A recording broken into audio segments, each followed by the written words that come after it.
حلیمہ رضی اللہ تعالیٰ عنہا اور ان کے شوہر بے حد گھبرائے، اور شوہر نے کہا کہ حلیمہ، مجھے ڈر ہے کہ ان کے اوپر شاید کسی آسیب کا اثر ہے، تم جتنی جلدی ہو سکے ان کو اپنے گھر چھوڑاؤ۔ اس کے بعد حضرت حلیمہ رضی اللہ تعالیٰ عنہا آپ کو لے کر مکہ مکرمہ آئیں، کیونکہ انہیں اس واقعے سے یہ خوف پیدا ہو گیا تھا کہ شاید اب ہم ان کی حفاظت نہ کر سکیں گے۔ جب حضرت حلیمہ نے مکہ معظمہ پہنچ کر آپ علیہ السلام کو حضرت آمنہ رضی اللہ تعالیٰ عنہا کے سپرد کر دیا تو انہوں نے یہ پوچھا کہ حلیمہ، تم تو بڑی خواہش اور چاہ کے ساتھ میرے بچے کو اپنے گھر لے گئی تھی، پھر اس قدر جلد واپس لے کے آنے کی کیا وجہ ہے؟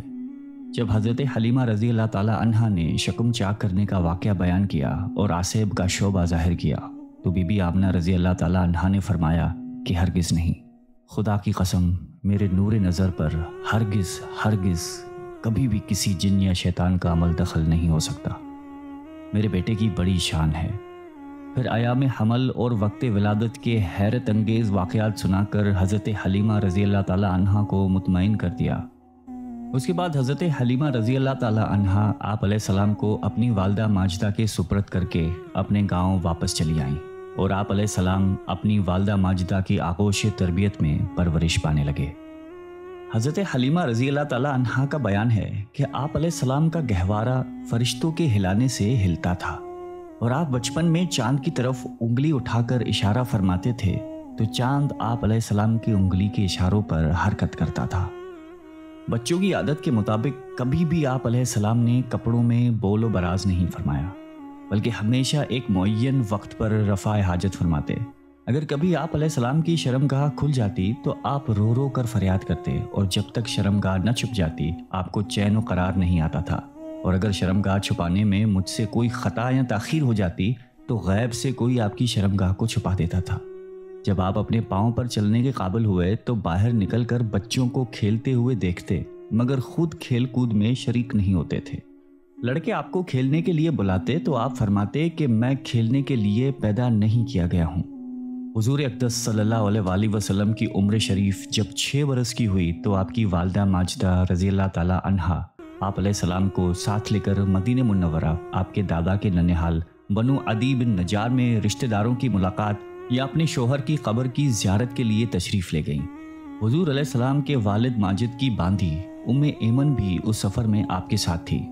وہاں سے واپسی پر الابوا نامی گاؤں میں حضرت بی بی آمنہ رضی اللہ تعالیٰ عنہا کی وفات ہو گئی اور وہ وہیں مدفون ہوئی۔ والد ماجد کا سایہ تو ولادت سے پہلے ہی اٹھ چکا تھا، اب والدہ ماجدہ کی آغوش شفقت کا خاتمہ بھی ہو گیا، لیکن حضرت بی بی آمنہ رضی اللہ تعالیٰ عنہا کا یہ در یتیم جس آغوش رحمت میں پرورش پا کر پروان چڑھنے والا ہے، وہ ان سب ظاہری اسباب تربیت سے بے نیاز ہے۔ حضرت بی بی آمنہ رضی اللہ تعالیٰ عنہا کی وفات کے بعد حضرت ام ایمن رضی اللہ تعالیٰ عنہا آپ علیہ السلام کو مکہ مکرمہ لائیں اور اپنے دادا عبد المطلب کے سپرد کر دیا، اور دادا نے آپ کو اپنی آغوش تربیت میں انتہائی شفقت اور محبت کے ساتھ پرورش کیا، اور حضرت ام ایمن بھی آپ رضی اللہ تعالیٰ عنہ کی بڑی خدمت کرتی رہیں۔ جب آپ علیہ السلام کی عمر شریف 8 برس کی ہوئی تو آپ کے دادا عبد المطلب کا بھی انتقال ہو گیا۔ عبد المطلب کی وفات کے بعد آپ علیہ السلام کے چچا ابو طالب نے آپ کو اپنی آغوش تربیت میں لیا۔